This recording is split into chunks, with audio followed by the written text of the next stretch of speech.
Hi guys, let's now learn what are dynamic items in Spotfire. Dynamic items can be reached by clicking this button. There are four dynamic items: sparkline, calculated value, icon and bullet graph. Let's have a look. I think most of these terms are self-explanatory, but let's still have a look.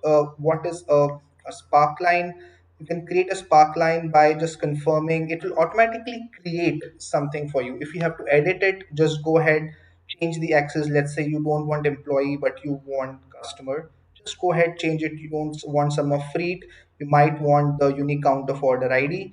You can do that over here. But once you create a sparkline, it will automatically fill in the required details randomly. You can edit it or you can continue with it. So let's say I have just edited most of these, and if I click OK, I'll have a trend, a sparkline.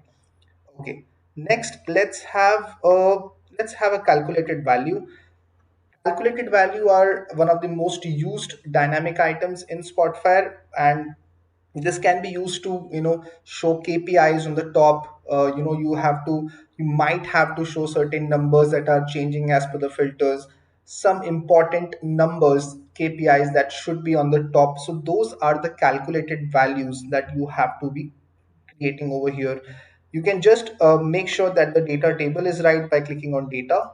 You can choose the filtering schemes present from here. Click on values and make sure that you are calculating the values of the expression is right. You can change the expression by clicking on custom expression.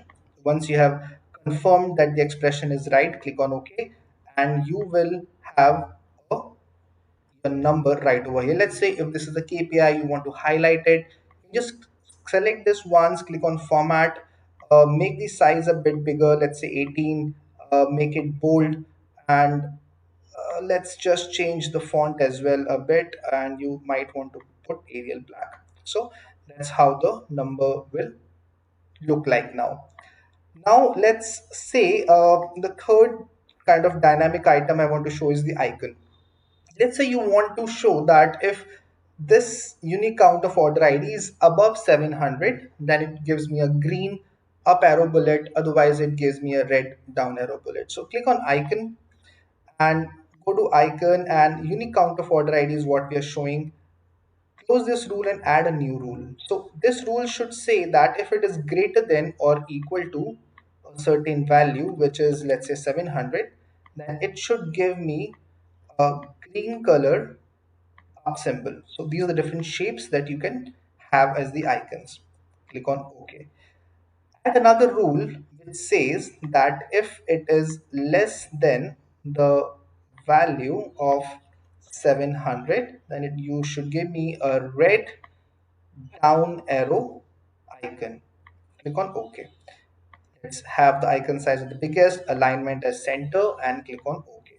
So now if you see, I have a green up signal because the value is above 700. But let's say if I filter it out, let's say I am only looking for certain these five. So you see it becomes 30. The icon changes because that's what we have set the rule as well. It is less than 700. But if it is more than or equal to 700, it becomes a green upwards icon. So that's how you can use these icons to display the trend. Uh, One more thing that we have over here as the dynamic item is the bullet graph. Not very widely used, but you should also learn as well. The bullet graphs are nothing but comparison of two different values. So let's say you are seeing some of freight, or maybe let's have the uh, you know unique count of customers versus the unique count of employees, right? So if you want to do a bullet graph comparison between, this is a very vague comparison, but this is something if you want to see sales versus orders, the amount pending versus amount shipped, that's where bullet graph comes into picture, and you can use them. So, and that's how the bullet graph will look like.